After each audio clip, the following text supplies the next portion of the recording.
Iti Region Cordillera, sa nga pulo iti a farmer group and associations, iti Tabuk City iti nakaawat iti agricultural machinery, manipod iti Department of Agriculture Cordillera.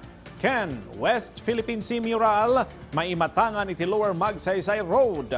Kanayunan na detalye iti report ni Anjel Kim Pengosro.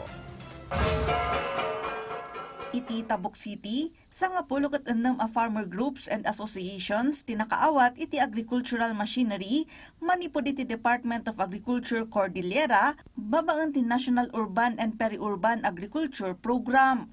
Pasingkadan manem ti DA card ti panagkumitna amang moderno iti lowland agriculture, malaksid iti panangparangay iti apit, mangpapigsapay ti kapasidad ti produksyon dagiti benepisyaryo.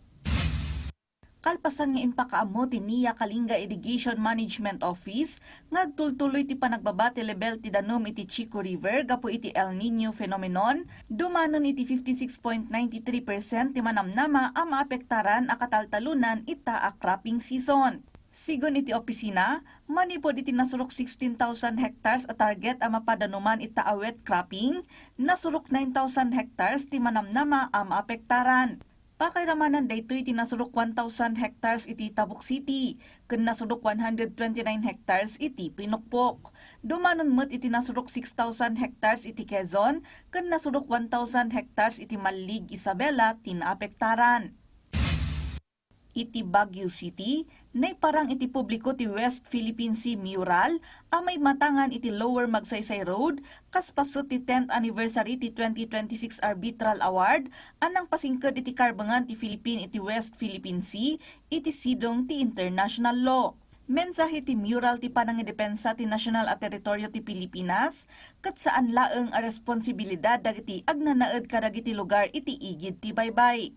Dinayaw ni Mayor Benjamin Magalong dagiti agtultuloy a makilablaban para iti West Philippine Sea.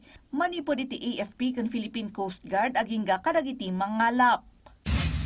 Iti probinsya ti Ifugao, nasurok 31,000 a pamilya ti manamnama ngagnumar iti non-infrastructure component ti Local Government Support Fund babaen ti financial assistance to local government units ken Growth Equity Fund. Naponduan ti proyekto iti 69 million pesos manipod iti LGSF babaen ti DBM ken 11,800 pesos kas counterpart funding manipod iti maysa nga LGU. Nasurok 31,000 a benepisyaryo a pakairamanan dagiti indigent families, senior citizens, single parents, manalon, mangalap, OFWs ken minimum wage earners ti agnumar iti daytoy. Makawat ti tunggal benepisyaryo iti 16 aging 50 a kilos ti bagas. Anjel Kim Pengosro para iti Pagilian.